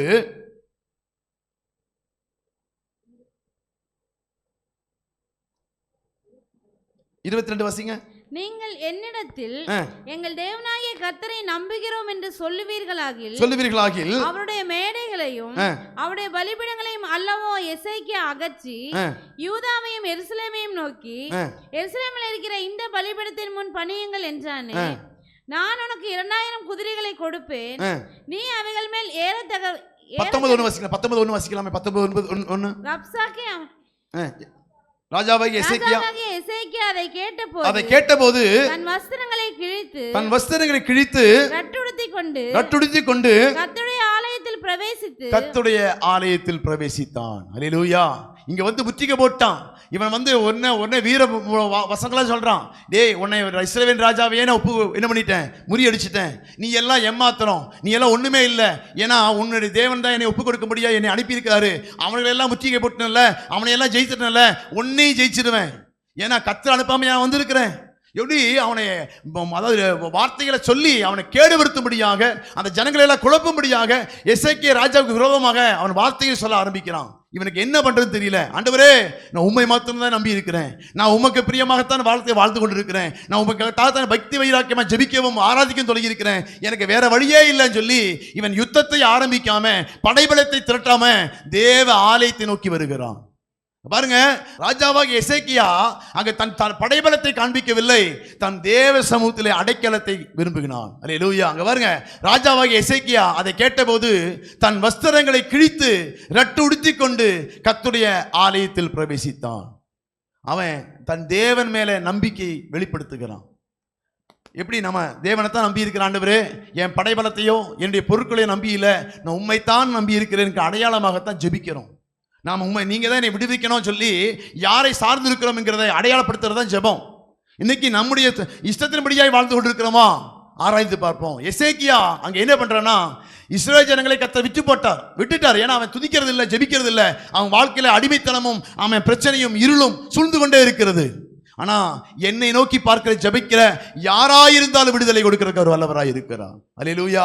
உங்க வாழ்க்கையில இப்படிப்பட்ட பிரச்சனைகள் வரும்போது எசேக்கியா தன் வைராக்கியத்தை வெளிப்படுத்தும்படியா ராஜாவாகிய எசேக்கியா அதை கேட்டபோது தன் வஸ்திரத்தை கிழித்துக் கொண்டு ரட்டுடுத்திக் கொண்டு கர்த்தருடைய ஆலயத்தில் பிரவேசித்தான். அடுத்தது, அரண்மனை விசாரிப்புகாரனாகிய எலியாக்கீமையும் சம்பிரதாகிய செப்னாவையும் ஆசாரிகளின் மூப்பரையும் ஆமோசின் குமாரனாகிய ஏசாயா என்னும் தீர்க்கதரிசிக்கு ரட்டு உடுத்திக் கொண்டவர்களாக அனுப்பினான். அவன் தான் ஜெபித்தது மாத்திரம் இல்ல, ஊழியக்காரனுடைய ஆலோசனைக்காக ஆட்களை அனுப்புகிறான். அல்லேலூயா. இங்க பாருங்க, அவன் என்ன பண்றான், அவன் அரண்மனை விசாரிப்புக்காரனாகிய எலியாக்கீமையும் சம்பிரதியாகிய செப்னாவையும் ஆசாரிகளிடத்தில் மூப்பரையும் ஆமோத்தின் குமாரனாகிய எசாயா என்னும் தீர்க்கதரிசியிடத்திற்கு இரட்டு உடுத்திக் கொண்டவர்களாக அனுப்புகிறான். அல்லேலூயா.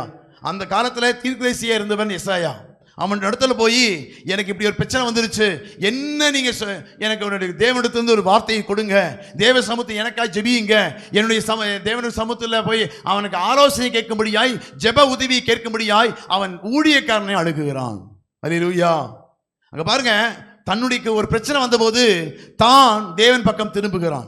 தன் தேவனை நோக்கி பார்த்து ரட்டுடுத்தி கொண்டு ஆலயத்தில் போய் ஜெபிக்க ஆரம்பிக்கிறான். இரண்டாவது, தீர்க்கதரிசியிடத்திலே அவன் ஆட்களை அனுப்பி ஜெபிக்கும்படியாக தேவ ஆலோசனை வாங்கும்படியாய் அங்க என்ன பண்றான், ஆட்களை அனுப்புகிறான். அனுப்பி அடுத்த வருஷம் வாசிக்கலாம். இவர்கள் அவனை நோக்கி, இந்த நாள் நெருக்கமும் கண்டிதமும் தூஷணமும் அனுபவிக்கிற நாள், பிள்ளை பேரை நோக்கி இருக்கிறது, பெறவோ பலனில்லை, ஜீவனுள்ள தேவனை நிந்திக்கும்படி அசீரியா ராஜாவாகிய தன் ஆண்டவனால் அனுப்பப்பட்ட ரப்சாக்கே சொன்ன வார்த்தைகளை எல்லாம் உமது தேவனாகிய கர்த்தர் கேட்டிருக்கிறார். அவன் என்ன சொல்றாருன்னா, இதை போய் சொல்லுங்க சொல்லி எசேக்கியா இவன் யார் அனுப்புறா, எசேக்கியா இடத்துல போய் சொல்லும்படியா அனுப்புகிறான். அவன் போய் அனுப்பும் போது அந்த வார்த்தை சொல்றாங்க, அவன் சொன்ன ரப்சாக்கே சொன்ன வார்த்தைகளை எல்லாம் உமது தேவனாகிய கர்த்தர் கேட்டிருக்கிறார். உமது தேவனாகிய கர்த்தர் கேட்டிருக்கிற வார்த்தைகளின் நிமித்தம் தண்டனை செய்வார். ஆகையால் இன்னும் மீதியா இருக்கிறவர்களுக்கு விண்ணப்பம் செய்வீராக என்று, இன்னும் மீதியா இருக்கக்கூடிய எங்களுக்கு வேண்டி நீங்க என்ன பண்ணுங்க, விண்ணப்பம் செய்வீராக, எங்களுக்காக ஜெபம் பண்ணுங்க அப்படின்னு சொல்லி எசேயா தீர்க்கதரிசியிடத்துல அவன் ஆட்களை அனுப்புகிறான். அவன் போய் அடுத்த வசனம் வாசிக்கலாம். இவ்விதமாய் எசேக்கியா ராஜாவின் ஊழியக்காரர் ஏசாயாவின் இடத்தில் வந்து சொன்னார்கள். அப்பொழுது ஏசாயா அவர்களை நோக்கி அசீரியா ராஜாவின் ஊழியக்காரர் என்னை தூஷித்ததும் நீர் கேட்டதுமான வார்த்தைகளினாலே பயப்படாதேயும் இதோ அவன் ஒரு செய்தியை கேட்டு தன் தேசத்துக்கு திரும்பி வருவதற்கான ஆவியை நான் அவனுக்குள் அனுப்பி அவனை அவன் தேசத்திலே பட்டயத்தால் விழப்பண்ணுவேன் என்று சொல்லி கர்த்தர் உரைக்கிறார் என்று சொல்லி ஆண்டவரிடத்தில் சொல்லுங்க. அல்லேலூயா. இவன் ஜெபிக்க ஆரம்பிக்கிறான். இவன் ஊழியக்காரருடைய உதவியை தேடுறான். அவளுக்கு விண்ணப்பம் பண்ணும்படியாய் ஆட்கள் அனுப்புகிறான். உடனே எசேயா அங்க ஜெபிக்கிறான். ஆண்டவரே, உம்மை நம்பி இருக்கிற ஜனங்களை நீங்க விடுவிக்க மாட்டீங்களா, உம்மையே நம்பி இருக்கிறாங்களே அப்படின்னு சொல்லி ஜெபம் பண்ணும்போது கர்த்தர் ஒரு வார்த்தை கொடுக்கிறார். தேசத்துக்கு திரும்புவதற்கான இதோ அவன் ஒரு செய்தியை கேட்டு தன் தேசத்துக்கு திரும்புவதற்கான ஆவியை நான் அனுப்புவேன். அல்லேலூயா. நீங்க ஜெபம் பண்ணீங்கன்னா கர்த்தர் அந்த இடத்துல ஒரு கிரியை செய்வார். ஒரு ஆவி அனுப்புகிறார், பயத்தின் ஆவி. ஒரு செய்தியை கேட்டு திரும்புறதுக்கான ஒரு ஆவி கத்தை அதுவரை எதிர்த்து நின்றக்கூடிய அவன், நீ தேவனை சார்ந்திருந்தீனா தேவன் உங்களுக்கு உதவி செய்கிறவராய் கடந்து வருவார். அவன் எதிர்ப்புகிற அந்த மகனை திருப்பி ஒரு செய்தி கேட்டு திரும்பி போகிறதுக்கான ஒரு ஆவியை அங்க அனுப்புகிறார். அவன் அங்க போறது மாத்திரம் இல்ல, அங்க போனானா அவனை போட்டத்தில் இருக்க ஆலயம் வச்சிருக்கிறேன். அல்லேலூயா. உனக்கு எதிரா ஜெபிக்கிறவனுக்கு விரோதமாக எழும்பினா அவனை தீர்த்து கட்டுறதுக்கு ஆண்டவர் எல்லா பிளானும் போட்டுருவார். அல்லேலூயா. அதுக்கு தான் என்னை நோக்கி பாருங்க, என்னை நோக்கி கூப்பிடுங்க, உங்களுக்கு மறு உத்தரவு கொடுப்பேன். எசேக்கியா அங்கே தேவனை நோக்கி பார்த்தான். யூதாவின் ராஜாவாகிய எசேக்கியா தேவனை நோக்கி பார்த்து அங்கே தேவ சமூகத்திலே ஒத்தாசை அனுப்பினான், ஜெபிச்சான். அவன் தேவ ஆலோசனை பெறும்படியாய் ஊழியக்கார இடத்துல போனான். ஆனா இஸ்ரவேலின் ராஜா அங்கே தேவனை மகிமைப்படுத்தாம மட்டுப்படுத்தி வைத்ததுனால அவர்களை கத்தர் இஸ்ரவேல் ஜனங்கள் என்ன பண்ணினாரு? இஸ்ரவேலின் ராஜாவை அடிமைத்தனத்துக்கும் அவனை விட்டு போட்டார். நாம எந்த கூட்டத்தில் இருக்கிறோம்? இன்னைக்கும் ரெண்டு கூட்டம் தான். நம்மளும் கர்த்தரால் தெரிந்து கொள்ளப்பட்ட கூட்டம் தான். ஆனா நம்முடைய நம்பிக்கை யார் மேல் இருக்குது? நீங்க எதை வெளிப்படுத்த? விசுவாசம் அந்த கிரியையினாலே வெளிப்பட வேண்டும், அப்படித்தானே? கிரியை இல்லாத விசுவாசம் செத்தது. அப்ப கிரியையினாலே வெளிப்படுத்த என்ன கிரியை பண்ண போறோம்? கர்த்தர் தேவன் என்றால் அவரை துதிக்கிற துதி தான் அது கிரியை. அல்லேலூயா. அவர் தேவன் என்று சொன்னா அவரை அறிக்கை பண்ணுவதுதான் கிரியை. அவர் பிதாவாகிய தேவன் அவர் உயிரோடு இருக்கிறார் என்று சொன்னா அவருக்கு முன்னால் முழங்கால் படியிடுவோம் என்று சொன்னா அதுதான் கிரியை. அவரை தான் நம்பி இருக்கிறோம், அவரை தான் சார்ந்து இருக்கிறோம், அவர் நீங்க தான் எங்களுக்கு உதவி செய்யணும். இவன் எசேக்கியா கிரியை செய்யறான். என்ன பண்றான்? ரட்டுடுத்தி கொண்டு தேவாலயத்துக்கு போய் ஆண்டவரே இப்படி எதிரா வந்து எல்லாம் தூசிக்கிறான், எல்லாம் எனக்கு விரோதமா வந்து இதெல்லாம் பண்ணிட்டு இருக்கிறான். நான் பட்டையை எடுக்கிறதுக்கு தெரியாம இல்ல, உங்க உதவி எனக்கு தேவை, நீங்க தான் என் வாழ்க்கையில் உதவி செய்யணும்னு சொல்லி எசேக்கியா அங்க தேவ சமூகத்திலே மன்றாடுகிறான். கர்த்தர் அவன் ஜெபத்தை கேட்டு எசையா கிட்ட போய் சொல்றான், அவன்கிட்ட போய் சொல்லு, நீ பயப்படாத, அவனுக்கு பயத்தினால திரும்பி போகப்படுவேன், ஒரு ஆவி அவனுக்கு கொடுப்பேன், அவன் திரும்பி போயிடுவான், திரும்பி வராதபடிக்கு அவனை கொன்னே போடுவேன். அந்த இடத்துல வந்து அங்க போனீங்கன்னா என்ன பண்ணுவான்? அவங்க பையனே வெட்டி போடுவான். அவன் ராஜாவா இருக்கும்படி அவன் ஆலயத்துக்குள்ள பிரவேசிப்பான். அந்த கோயில்ல பணிந்து கொள்ளும்படிய உள்ள போகும்போது அவன் பிள்ளை அவனை கொண்டு போட்டு அவன் சாணத்தில் ராஜாவாய் மாறி விடுவான். அல்லேலூயா. உனக்கு விரோதமாக எழும்பும் எந்த ஆயுதமும் வாய்க்காதே போகும். அல்லேலூயா. ஜெபிக்கிறவனுக்கு இருக்கிற அதிகாரம் அது. தேவ பிள்ளையா இருக்கிற தேவனை சார்ந்து கொண்டு இருக்கக்கூடிய பிள்ளைகளுக்கு அதிகாரம் அது. உனக்கு விரோதமாக எழும்பும் எந்த ஆயுதமும் வாய்க்காதே போகும். அல்லேலூயா. முழங்காலை முடக்கக்கூடிய நமக்கு கர்த்தரே பாதுகாப்பா இருக்கிறார்.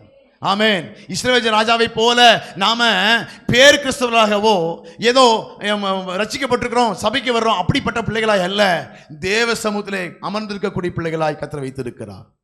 ஆமென். ஒரே தேசம்தான், 12 கோத்திரம் தான். 10 கோத்திரத்துக்கு கர்த்தர் என்ன செய்தார், 2 கோத்திரத்துக்கு என்ன செய்தார் பார்க்கிறோம். இஸ்ரவேல் ராஜாவுக்கு என்ன பண்ணாரு, யூதாவின் ராஜாவுக்கு என்ன பண்ணாரு பார்க்கிறோம். கர்த்தரை சார்ந்து இருந்தா கர்த்தரே பறந்து காட்கிற பட்சியை போல என்ன பண்ணாராம், நம் தேசத்தையும் நம்ம குடும்பத்தையும் நம்மையும் பாதுகாக்கிறவர் அவர். அல்லேலூயா. அவர் சமூகத்தில் அவன் தேவன் என்று அறிந்து அறிக்கை பண்ணாம உங்க இருதயம் இருளடையாதபடிக்கு அவரை எப்பொழுதும் கூப்பிட்டு கொண்டே இருங்கள். ஆமென். அனுதினம் ஜெபிக்கணும், அனுதினமும் வேதத்தை வாசிக்கணும். கர்த்தரை தான் சார்ந்து இருக்கிறோம். உங்களுக்கு வேலை எல்லாம் திறக்குதான், எப்ப தூக்குவான்னு தெரியாது உங்க வேலையை, புரிஞ்சுதா? நீங்க ரொம்ப வேலை வேலை வேலை வேலை போயிட்டு இருந்தீங்கன்னா, நீங்க வேலையே ரொம்ப சார்ந்து இருந்தீங்கன்னா எப்போ உங்களுக்கு வேலையை தூக்குவான்னு தெரியாது, எப்ப கம்பெனியை மாற்றுவான்னு தெரியாது, எப்போ உங்களுக்கு சுகவீனங்கள் வரும் தெரியாது. பாதுகாக்கிற தேவனிடத்தில், உங்களை பராமரிக்கிற தேவனிடத்தில் எல்லாவற்றையும் ஒப்பு கொடுத்து விடுங்கள். ஆமென். நீங்க நினைக்கிறீங்க அவங்க என்னோட மேனேஜரை அவன்கிட்ட போய் வேலை செய்யறதுனால தான் சம்பாதிக்கிறேன்னு. கர்த்தர் உங்களுக்கு கிருபையா வச்சிருக்காரு. ஒரு ஆவியை விட்டாருன்னு வச்சுங்களேன், அவன் உங்களை வேலையை விட்டு தூக்கிடுவான். இவர் எசேக்கியா ராஜா ஜெபம் பண்றான், அதனால எதிரியுடைய ஆவியை திருப்பினாரா இல்லையா? உங்க மேனேஜர் ஆவியை திருப்புறதுக்கு எத்தனை நேரம் வேணும்? உங்க அதிகாரியுடைய ஆவியை திருப்புறதுக்கு எத்தனை நேரம் வேணும்? நீங்க ஜெபம் சரியா ஜெபம் பண்ணலாம், அவனோட ஆவி திருப்பிடுவார். நீ வேலையை விட்டு போ, நீ சரியா வேலை செய்யறது நல்லா செய்துட்டு இருப்போம், அடே சண்டே எல்லாம் வந்து செய்துட்டு இருக்கா, நீ வேண்டாங்க. ஏன்னா கர்த்தருக்கு பயப்படுகிற பயம் இல்லாட்டினா கர்த்தர் ஆவியை திருப்பி விட்டுருவார். நீங்க கர்த்தருக்கு மாத்திரம் கொடுக்க வேண்டிய கனத்தையும் மரியாதை நீங்க கொடுக்க ஆரம்பிங்களேன், உங்க வாழ்க்கையிலே ஜெயம் உண்டாகும். அல்லேலூயா. கர்த்தர் யார்? அவர் பராக்கிரமசாலி, இல்லாதவர்களை உங்களுக்கு வேண்டி எனக்கு வேண்டி உருவாக்கி அனுப்புகிற தேவன் அவர். ஆமென். அதனால அவரை சார்ந்து அவரை வாழக்கூடிய ஜனம் நாம் என்பதை அறிந்து கொள்ளும்படியாக என்ன பண்ணணும்னா கர்த்தரைக்கு கொடுக்க வேண்டிய கனத்தை கொடுக்க ஆரம்பிக்கணும். அல்லேலூயா. ஆமே. ஒரு வசனத்தை கூடி வாசிக்கலாம். எசேயா 43:21 வாசிக்கலாமே. 2-3 வசனங்களை மாத்திரம் வாசித்து முடிக்க விரும்புகிறேன். எசேயா 43:21. இந்த ஜனத்தை எனக்கென்று ஏற்படுத்தினேன், இந்த ஜனத்தை எனக்கென்று ஏற்படுத்தினேன், இவர்கள் என் துதியை சொல்லி வருவார்கள், இவர்கள் என் துதியை சொல்லி வருவார்கள். கர்த்தர் எதுக்கு வேறு பிரித்திருக்கார் என்று சொன்னா, உங்களுடைய இஷ்டத்தின்படி வாழ்வதற்காக அல்ல. கர்த்தர் நம்மை தெரிந்து கொண்டிருக்கிறது எதுக்கு என்று சொன்னா, இந்த ஜனத்தை எனக்கு என்று ஏற்படுத்தினேன். இந்த ஜனம் என்னுடைய ஜனம், இந்த ஜனம் என்னைத்தான் சார்ந்திருக்கணும், இந்த ஜனம் என்னைத்தான் துதிக்கணும், இந்த ஜனம் என்னைத்தான் மகிழ்ப்படுத்தணும். அதான் இயேசுவிட்ட வந்து பிசாசு சொல்லுவான், நீ என்னை வணங்கினா உனக்கு எல்லாமே தரேன், நீ எதுவும் எனக்கு தர வேண்டாம், நீ தந்தாலும் சரி தராவிட்டாலும் சரி உன்னை வணங்க போறதா எனக்கு என்ன இல்லை, ஐடியாவே இல்லை. நீ எனக்கு ஒத்தாசை அனுப்புகிற தேவன் எனக்கு இருக்கிறார். அவர் நீ வந்து கொடுத்தீங்கன்னா பூமியில் மட்டும்தான் கொடுப்ப, அவர் பரலோகத்தையும் அதிகாரம் கொடுக்கிறவரா இருக்கிறார். அல்லேலூயா. இயேசுவுக்கு பூலோகத்தில் மாத்திரம் இல்லை, பரலோகத்திலும் அதிகாரம் கொடுக்கிற ஒரு தேவன் இருக்கிறார். அதனால தான் கீழானவர்களை அவர் விரும்பல, மேலான அதிகாரமுடையத்தை விரும்பினார். அதனால சாத்தானுக்கு கீழ்ப்படியாம உன் தேவனாகிய கர்த்தர் ஒருவரையே பணிந்து கொண்டு அவர் ஒருவருக்கே ஆராதனை செய்வாயாக என்று எழுதியிருக்கிறதே என்று சொல்லி வசனத்தை காண்பித்து அங்க பூமிக்குரிய அதிகாரத்தை மாத்திரம் அவர் விரும்பல, ஆமென், பரலோகத்துக்குரிய அதிகாரத்தையும் சர்வத்துக்கும் அதிகாரத்தையும் அவர் பெற்றுக்கொண்டார். அல்லேலூயா. சில நேரங்களில் பூமிக்குரிய ஆசீர்வாதத்தை கொடுத்து நீ வா வா உன்னை என்ன பண்றேன், ஆசீர்வாதத்தை உயர்த்துறேன் அப்படின்னு சொல்லி பிசாசு சில நேரங்களில் தந்திரமான முயற்சிகளை பண்ணுவான். நாம தந்திரமான முயற்சிகள் அல்ல, எல்லாவற்றையும் மேற்கொள்கிற சர்வத்துக்கும் அதிகாரியா இருக்கிற தேவனிடத்திலிருந்து ஒத்தாசைக்காய் ஜெபிக்க வேண்டும். அல்லேலூயா, அல்லேலூயா. அதனால இந்த நாளிலே நாம் ஜெபங்களை செப்பனிட வேண்டும். அல்லேலூயா. அவன் எப்படி எசேக்கியா ராஜாவான போது தேவையில்லாதெல்லாம் வெட்டனானோ, தேவையில்லாத சிலை வழிபாடுகளை அகற்றினான், தேவையில்லாத விக்கிர தோப்புகளை வெட்டினான், அதே போல இந்த நாளிலே தேவன் பக்கம் பார்க்க முடியாம, தேவனை அறிக்கை பண்ண முடியாம இருக்கக்கூடிய என்னெல்லாம் காரியம் நமக்கு இருக்குது. டிவி ஒரு நேரம் நம்ம நேரத்தை தடை பண்ணிட்டு இருக்குது, மொபைல் நம்ம கொஞ்சம் நேரம் தடை பண்ணிட்டு இருக்குது, தேவையில்லாத பேச்சுக்கள் சில பேருக்கு தடை பண்ணிட்டு இருக்குது. நம்ம நேரம், அதாவது ஓவர் டைம் சொல்லி தேவையில்லாமல் நம்மளா போய் சில நேரங்களில் மாட்டிக்கிட்டு தேவனுக்கு நேரத்தை கொடுக்க முடியாமல் இருக்கிறோம். அப்படின்னா நாம் இப்படிப்பட்ட காரியத்தெல்லாம் வெட்டணும், இப்படிப்பட்ட காரியத்தெல்லாம் சீர்படுத்தணும். தேவனுக்கு பிரியமில்லாத நேரத்தை கொடுக்க முடியாம காலையில் எந்திரிச்ச உடனே கொடுக்கணும், சாயங்காலம் கொடுக்கணும், மதியானம் கொடுக்கணும். அதனால தான் தானியேல் தன் பத்திரத்துக்கு என்ன பண்ணானா, கையெழுத்து வைக்கப்பட்டதை அறிந்தும் 3 வேளையும் வழக்கத்தின்படியாக தன் தேவனை நோக்கி அவன் ஜெபம் பண்ண ஆரம்பித்தான். அல்லேலூயா. நம்ம தேவன் அதான் சிங்க கெபியில போட்டாலும் சிங்கத்தின் வாயை கட்டுகிறவர். அல்லேலூயா. ஜெபித்தா உங்களுக்கு வேண்டி இல்லாததை உருவாக்குவார். அதுவரை சரித்திரத்தில் அப்படி சம்பவமே நடந்ததில்லை. உங்களுக்காய் எனக்காய் உருவாக்குற தேவன் அவர். தானியேல் தன் வழக்கத்தின்படியே என்ன பண்ணானவாம், 3 வேளையும் அந்த எருசலேமுக்கு நேராய் பலகணிகளை திறந்து வைத்து தன் பிதாவாகி தேவனை நோக்கி பார்த்து முழங்கால் படியிட்டு ஜெபித்தானாமா. அல்லேலூயா. அவன் அதிகாரி தான், ஆனா அவன் எந்த அதிகாரத்தில் வந்தான், கர்த்தருடைய அதிகாரத்தின்படியாய் அதிகாரியானான். அல்லேலூயா. கர்த்தர் வாசல் திறந்ததுனால அவன் வாழ்க்கையில ஆசீர்வாதத்தை பெற்றுக்கொண்டான். இன்னைக்கும் நாமும் நீங்களும் நானும் கர்த்தர் கொடுத்த கிருபையினால நாம் ரட்சிக்கப்பட்டிருக்கிறோம். கர்த்தர் கொடுத்த கிருபையினால இதனால் நீதிமான்களாக்கப்பட்டிருக்கிறோம். கர்த்தர் கொடுத்த கிருபையினால தேவனுடைய ஆலயத்தில் ஆராதிக்கபடியே வைத்திருக்கிறார். அந்த தேவனை மறந்து விடாதீர்கள். அவருக்கு கொடுக்க வேண்டிய கனத்தை நீங்க கொடுங்க. அதான் ஒரு வசனத்தை வாசிக்கலாம். மல்கியா 1:6 வாசிக்கலாம். மல்கியாவில் 1:6. குமாரன் தன் பிதாவையும் ஊழியக்காரன் தன் எஜமானையும் கனம் பண்ணுகிறார்களே, ஊழியக்காரன் தன் எஜமானையும் கனம் பண்ணுகிறார்களே, நான் பிதாவானால் என் கனம் எங்கே, என் கனம் எங்கே, நான் பிதாவானால் என் கனம் எங்கே, அப்புறம் நான் எஜமானனானால் எனக்கு பயப்படும் பயம் எங்கே என்று, எனக்கு பயப்படும் பயம் எங்கே என்று சேனைகளின் கர்த்தர் தமது நாமத்தை அசட்டை பண்ணுகிற ஆசாரியர்களாகிய உங்களை கேட்கிறார். அல்லேலூயா.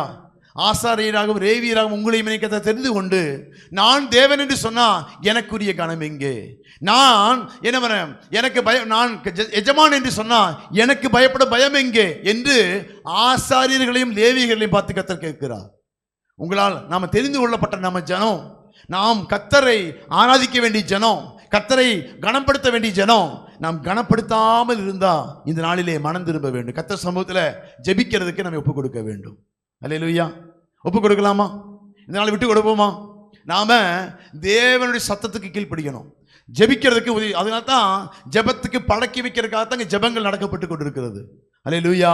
எல்லா முழங்கால்களும் முடக்கிறதுக்கு, ஒரே நாமத்தை துதிக்கிறதுக்கு ட்ரைனிங் எல்லாம் கொடுத்துட்டு இருக்கிறோம். என்னது, ஆண்கள் கூடுகை, பெண்கள் கூடுகை, சாயங்காலமான என்ன காட்டாட்சி மீன், எல்லாமே ஜெபத்திலே தேவனை கனப்படுத்துவதற்கு, தேவனை தெரிந்து கொள்வதற்கான ஒரு வழிகள் தான். அது கலந்து கொண்டு ஜெபிக்க முடியலையா, விடுதலையோடு ஆராதிக்கிறதுக்கு உதவி தேவை. நமக்கு தனியா ஜெபம் பண்ண முடியலையா, வாம்போம் சேர்ந்து ஜெபிப்போம். சேர்ந்து ஜெபிச்சு விடுதலை பெற்றுக்கொள்ள உபவாச கூடி இருக்குது. ஆமே, சைனிக்கிழமை ஈவினிங் ஆச்சு, ஆண்களுக்கு கூடி இருக்குது, பெண்கள் கூடி இருக்குது. வந்து ஜெபிக்க ஜெபிக்க ஜெபிக்கத்தான் ஜெபத்திற்கு பதில் கொடுக்கிற. எசேக்கியா ஜெபிச்சா அந்த தேசத்திலே ஒரு பெரிய மாற்றத்தை கர்த்தர் கட்டளையிட்டார், அடிமைத்தனத்தை உடைத்தார். அப்ப ஜெபத்துக்கு தான் வல்லம் இருக்க தவிர, நீங்க தேவ சமூகத்தில் அமர்ந்திருக்கும் போது தான் விடுதலை கிடைக்குமே தவிர வேற எதுக்கும் உங்களுக்கு மாற்றம் இருக்காது. அப்ப ஜெபிச்சா மட்டும்தான், தேவனை நோக்கி பார்த்து கூப்பிட்டா மட்டும்தான் அவர் கிரியை செய்வாரே தெரியவ. நீங்க கொடுக்கிற தான தர்மங்கள், நீங்க கொடுக்கிற எல்லாம் ரெண்டாவது விஷயம்தான். முதலாவது நீங்க தேவனோட உறவாக ஒப்புரவாக வேண்டும். அதான் தான் ஆபேல் கொடுத்த காணிக்க என்ன பண்ணாரு, அங்கீகரிக்கிறார். ஆபேலையும் அவன் காணிக்கையும் கர்த்தர் அங்கீகரித்தார். அப்ப ஆபேலை முதல்ல என்ன பண்ண, கர்த்தர் அங்கீகரிக்கணும். அதுக்கப்புறம் தான் கர்த்தர் அவனுடைய காணிக்கையை அங்கீகரிப்பார். உங்களையே ரிஜெக்ட் பண்ணிட்டாருன்னா காணிக்கை மாத்திரம் அங்கீகரிச்சிருவாரா?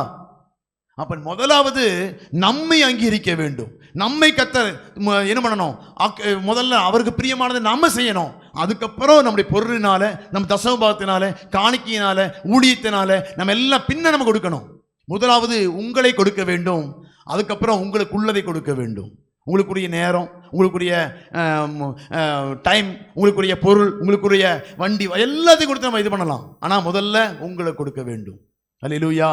கர்த்தரை நாம் இதுவரை சரியா புரிஞ்சுக்கலனா இந்த நாளில் தேவனை நோக்கி பார்த்து, ஆமென், கர்த்தர் நான் பிதாவானால் என் கணம் எங்கே, நான் எஜமானானால் எனக்கு பயப்படும் பயம் எங்கே என்று சேனைகளின் கர்த்தர் தமது நாமத்தை அசட்டை பண்ணுகிற ஆசாரியலாகிய உங்களை கேட்கிறார். அல்லேலூயா. இதுதான் அவர் தேவன் என்று அறிந்தும் அவரை கணம் அது என்ன பண்ணாம அவர்கள் தேவனாய் அறிந்தும் அவரை தேவன் என்று மகிமைப்படுத்தாமலும் ஸ்தோத்தரியாமலும் இருந்து தன் சிந்தையிலே வீணரார்கள், உணர்வில்லாத அவர்கள் இருதயம் இருள் அடைந்தது. அல்லேலூயா. இந்த நாளில் இருள் அடையாதபடிக்கு அதை வெளிச்சத்தின் பாதையில் நடத்த ஜெபம் அவசியமா இருக்கிறது. தேவனை மகிமைப்படுத்த வேண்டியது அவசியமா இருக்குது. கண்களை முடிய ஜெபிக்கலாமா? இந்த நல்ல நாளிலும் தேவ சமூகத்தில் ஆண்டவருடைய ஏக்கமாக இருக்கக்கூடிய, தேவனுடைய விருப்பமாக இருக்கக்கூடிய ஜெபத்திற்கு நாமே அர்ப்பணிக்கலாம். ஆண்டவரே, அவர்கள் தேவனை அறிந்தும் அவரை தேவன் என்று மகிமைப்படுத்தாமலும் ஸ்தோத்திரியாமலும் இருந்து தங்கள் சிந்தலினாலே வீணரானார்களாமா. இன்னைக்கு ஸ்தோத்திரம் இருக்குதா? நம்முடைய வாழ்க்கையில தேவனை கூப்பிடுக்கிறதுக்கு ஒரு நேரம் இருக்குதா? தேவன் என்று மகிமைப்படுத்த அவருக்கு கொஞ்சம் நேரத்தை கொடுக்கிறோமா? நம்மை நடத்தக்கூடிய தேவனுக்கு பாதத்தில் கொஞ்ச நேரம் அமர்ந்திருக்கிறோமா? வேலை வேலை வேலைன்னு ஓடுறதல்ல, அவர் சமூகத்தில் அமர்ந்திருப்பதையே மரியாள் தன்னை விட்டு எடுபடாத நல்ல பங்கை தெரிந்து கொண்டாள். நல்ல பங்காய் இருக்கிற அவர் பாதத்தில் அமர்வதை நீங்கள் தெரிந்து கொள்ளுங்கள். தேவர் கிரியை செய்யறதான எசேக்கியா தெரிந்தெடுத்த தேவ ஆலயத்தில் வந்து அமர்வதை தெரிந்து கொடுத்தான். தேவன் அவனுக்கு பதில் கொடுத்தார். நெருக்கப்படுகிற சூழ்நிலை, போராட்டமான சூழ்நிலை, அனுதின வாழ்க்கையில தேவனை பிரியப்படுத்துகிற காரியம் காணப்படுமானா, நம்மை பிரியப்படுத்துகிற காரியத்தை அவர் செய்ய வல்லவராய் இருக்கிறார். நீங்க எதிர்பார்க்கிற முடிவு உங்க கையில தான் இருக்குது. நீங்க எதிர்பார்க்கிற முடிவுக்கு நீங்க சரியா நீங்க அதை பெற்றுக்கொள்ள வேண்டும் என்று சொன்னா உங்க கையில, நீங்க தேவ பாதத்தில் அமர்ந்திருந்தீங்கன்னா உங்க முடிவை அவன் சம்பூர்ணமாய் மாற பண்ணுகிற. அவன் நினைச்சான் என் நெருக்கத்திலிருந்து எனக்கு விடுதலை கொடுக்க வேண்டும் என்று சொல்லி தேவாலயத்தில் நட்டுடுத்தி கொண்டு தேவ சமூகத்தில் அமர்ந்திருந்தான். அமர்ந்திருந்த எசேக்கியாவை கர்த்தர் கண்ணோக்கி பார்த்து அவன் முடிவை அவனுக்கு அறிவித்து அவன் கூடவே கர்த்தர் கூட இருக்கிறதை பார்க்கிறோம். இந்த நாளில ஆண்டவர் சமூகத்துல ஜெபிக்கிறதுக்கு நேரம் இல்லை, தேவனோடு கூட உறவாடுவதற்கு நேரம் இல்லை, ஜெபிக்க முடியலையா? தயவு செய்து நீங்க வாங்க, நாம் ஜெபம் பண்ணுவோம். முடியலையா? உங்க வீட்டுக்கு நாங்க வர்றோம். ஜெபம் இல்லாம ஒரு விசுவாச வாழ்க்கை தொடர முடியாது. பலவீனமா இருக்குது, பிரச்சனையா இருக்குது, கூப்பிடுங்க. கண்டிப்பா உதவி செய்யறதுக்கு தான் நாங்க கண்டிப்பா வருவோம். ஆனா ஜெபிக்காம மாத்திரம் இருக்காதீங்க. அவன் உதவி செய்யறதுக்காக எசையா தீர்க்கதரிசியை அனுப்பினான். ரொம்ப டயர்டா இருக்கு, ரொம்ப சோர்வா இருக்குது, ஜெபிக்கிறதுக்கு போறேன், இருந்தாலும் என்னால முடியல. தீர்க்கதரிசியுடைய ஆலோசனையும் அறிவுரையும் வாங்கும்படியாய் அவன் ஆட்களை அனுப்பினான். அவன் அவர்களுக்கு உதவியாக வார்த்தையை கொடுத்து அவன் திடப்படுத்தினான். இந்த நாளிலும் தேவனோடு கூட உறவாட முடியாம யாரெல்லாம் ஏதேனில் அறுக்கப்பட்டது போல, பின்மாற்றத்திலும் ஏதேனில் வஞ்சிக்கப்பட்டது போல வஞ்சிக்கப்பட்டோம். தேவன் என்று அறிந்தும் அறிக்கை பண்ணாம, முழங்கால்களை முடக்காம, தேவனுக்குரிய கனத்தை கொடுக்காம, அவர் எஜமானர் என்றால் அவருக்குரிய கனம் எங்கே? அவர் தேவனானால் அவருக்குரிய மரியாதை எங்கே? இந்த நாளில் அர்ப்பணிக்க போற ஆண்டவரே, என் நேரத்தை கொடுக்க ஆரம்பிக்கிறேன்ப்பா. என் நேரத்தும் சமூகத்தில் அர்ப்பணிக்க விரும்புகிறேன். என முடியாத நேரங்களிலும் உதவி செய்கிறவர் நீங்க ஆண்டவரே. எல்லா முழங்காலும் முடங்கும். எங்க முழங்கால் முடங்குதோ அப்பதான் எவனுக்கு முன்னாள் எல்லா தலைகளும் வணங்கக்கூடிய ஒரு நாமத்தை உடையவரை தேவனை நீங்க வணங்க ஆரம்பிச்சீங்கன்னா எல்லார் முன்பாகவும் உங்க தலைகளை உயர்த்துகிற தேவன் ஒருவர் இருக்கிறார். நீங்க அவருக்கு முன்பாக உங்க தலைகளை முழங்கால்களை முடக்கினீங்க என்று சொன்னா எல்லாருக்கு முன்பாகவும் அவன் தலையை நிமிர பண்ணுகிற தேவன் ஒருவர் இருக்கிறார். அவர் உங்க தலையை நிமிர்த்த வேண்டும் என்று சொன்னா அவருக்கு முன்பாய் உங்கள் தலைகள் குனிந்திருக்கட்டும். அவருக்கு முன்பாய் உங்கள் கரங்கள் மண்டியிடட்டும், கால்கள் மண்டியிடட்டும். அவரை நோக்கி நீங்க ஜெபித்து பாருங்க. உங்க தலைகளை உயர்த்துகிற தேவனை நோக்கி பார்த்து நீங்க ஜெபிக்க ஆரம்பிங்க. நீங்க உயர்வதற்கு அடிப்படையா இருக்கக்கூடிய தேவனோடு உள்ள உறவை நீங்க சரிப்படுத்தி பாருங்க. இந்த நாள் அர்ப்பணிக்கும்படியாய் விரும்புகிறார். இந்த நாள் விட்டுக் கொடுக்கும்படியாய் விரும்புகிறார். ஆண்டு சமூகத்துல யாரெல்லாம் இந்த செய்தினால உள்ளத்துல குற்றப்படுகிறீர்களோ ஆண்டு சமூகத்தை கேட்க போற, ஆண்டவரே என்னை சரிப்படுத்துங்க ஆண்டவரே, வேதனை உண்டாக்குற வழி என்னிடத்தில் உண்டோ என்று ஆராய்ந்து பாருங்க என்று சொல்லி விட்டு கொடுக்க போறோம். எந்த வழி எல்லாம் நாம கர்த்தருக்கு விரோதமாய் நாம் செய்தோம், எதெல்லாம் தேவனை விட்டு பிரிக்கிறதா இருந்ததோ இந்த நாள் அர்ப்பணிக்க போற, ஆண்டவரே என்னை பரிசுத்தப்படுத்துவீராக, என்னை தூய்மைப்படுத்துவீராக, திரும்ப குமாரனுக்குள்ள என்னை கட்டுவீராக, திரும்ப வல்லமைக்குள்ள என்னை உதிர்ப்பிப்பீராக என்று சொல்லி இந்த நாள் கேட்க போற. ஆண்டவர் சமூகத்துல அவர் கொடுக்கிற பலன் ஒரு மனுஷனுக்குள்ள வந்தா அவனை எந்த மனுஷனும் அடக்க முடியாது. அவர் கொடுக்கிற அதிகாரம், அவர் கொடுக்கிற கிருபையும் ஒரு மனுஷனுக்குள்ள வந்தா அந்த மனுஷன் ஆமென் தலையை உயர்த்தி யாருக்கு முன்பாகவும் தலைகுனிவை உண்டாக்காத தேவனை நோக்கி பார்த்தான் என்று சொன்னா அவன் வாழ்க்கையில் எல்லாம் ஜெயமாய் முடிய பண்ணுவார்.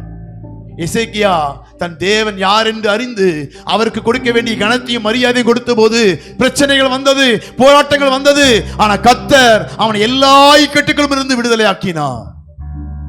இந்த நாளில ஜெபிக்கிற ஜெபம் பெருகணும், சபை ஜெபிக்க ஆரம்பிக்கணும், குடும்பம் ஜெபிக்க ஆரம்பிக்கணும், தனி ஜெபம் வாழ்க்கையில ஆரம்பிக்கணும். அதுதான் தேவன் அருளுகிற குடும்பம், ஆசீர்வாதம், அதுதான் தேவ பாதுகாப்பு. நாளில் நாம் ஜெபிக்க போறோம். நல்ல தகப்பனே, அருமையான இந்த காலை வேளைக்காக நன்றி ஆண்டவரே. உம் சத்தத்தை நாங்கள் கேட்டு இருக்கிறோம். இந்த நாளிலே அவருக்குரிய கனத்தை கொடுக்காதபடிக்கு அசட்டை பண்ணின ஆவிக்குரியவள் என்று சொல்லிக் கொண்டோம். அவரைக்குரிய கனத்தை கொடுக்காதபடிக்கு இருந்த ஒவ்வொரு வாழ்க்கையிலும் கர்த்தர் கிரியை செய்வீராக. இந்த நாளிலும் தேவகரம் வெளிப்படுவதாக. தகப்பனே, உமக்கு பயப்படுகிற பயம் எங்கள் இருதயங்களை ஆட்கொள்ளட்டும். இருதயங்களை இருள் ஆட்கொள்ளாதபடிக்கு தேவனுக்கு பயப்படுகிற பயம் எங்கள் இருதயங்களையும் சிந்தைகளையும் ஆட்கொள்ளுவதாக. எங்கள் தேவன் தான் கையின் பிரயாசங்களை ஆஸ்வதிக்கிறார் என்று சொல்லி காலையில் எழுந்தவுடன் ஜெபிக்கவும் வேதத்தை வாசிக்க உதவி செய்வீராக. ஆண்டவரே, மாலை வேளையில நீ கொடுக்கிற வெற்றிகளுக்காக, பாதுகாப்புக்காக நன்றி செலுத்த எங்களுக்கு இருதயக்கு கிருபை தருவீராக. எங்க வாழ்க்கையில ஜெபங்கள் ஆரம்பிக்கட்டும், குடும்பத்திலே ஜெபங்கள் ஆரம்பிக்கட்டும், சபையின் ஆமென் ஜெபங்கள் ஆரம்பிக்கப்படுவதாக. சபையின் காணப்படுகிற ஜெபத்துக்கு விரோதமாக இருக்கக்கூடிய எல்லா தடைகளும் இயேசுவின் நாமத்துல நிர்மூலமாகும்படியா ஜெபிக்கிறோம்ப்பா. எதெல்லாம் திருடுதோ, எதெல்லாம் தேவனை நோக்கி பார்க்க முடியாதபடிக்கு ஆண்டவரே ஆமென் தடுமாற்றங்களை கொண்டு வருகிறதோ எல்லா காரியங்களும் இயேசுவின் நாமத்துல கட்டப்படும்படியா ஜெபிக்கிறேன் ஆண்டவரே. இந்த நாளிலே அந்த அதிகாரத்துக்கு மேலா இயேசுவின் அதிகாரமான நாமத்துல நான் எல்லாவற்றையும் அதம் பண்ணுகிறேன் ஆண்டவரே. கர்த்தரை துதிக்கிற துதினாலே, கர்த்தரை அறிகிற அறிவினாலே ஜனங்கள் நிறைந்திருப்பார்களாக, சபை நிறைந்திருப்பதாக, குடும்பம் நிறைந்திருப்பதாக. தடைகள் எல்லாம் இயேசுவின் நாமத்தில் மாறட்டும். இன்று முதல் குடும்பங்களிலே, தனி நபர் வாழ்க்கையிலே ஜெபங்கள் உருவாகும்படியாய் ஜெபிக்கிறேன் ஆண்டவரே. தேவனை தேடுகிற உணர்வு ஒவ்வொரு குடும்பத்தையும் இருதயத்தையும் ஆட்கொள்ளும்படியாய் ஜெபிக்கிறேன். தடைகள் இயேசுவின் நாமத்தில் நீங்கட்டும். இன்று முதல் ஒரு பெரிய மாற்றத்துக்கு நேராய், தேவன் அளிக்கிற சமாதானத்துக்கு நேராய், தேவன் கொடுக்கிற ஆசீர்வாதத்துக்கு நேராய் குடும்பங்கள் நிரம்பும்படியாய் ஜெபிக்கிறேன் ஆண்டவரே. உன் கரத்திலே தாழ்த்தி ஒப்புக் கொடுக்கிறேன், அர்ப்பணிக்கிறேன். தொடர்ந்து நீ பொறுப்படுத்திக் கொள்ளும், வழி நடத்தும். எல்லா துதி கன மகிமை அனைத்தும் தருகிறோம் இயேசுவின் மூலம் ஜெபங்களும் பிதாவே, ஆமென்.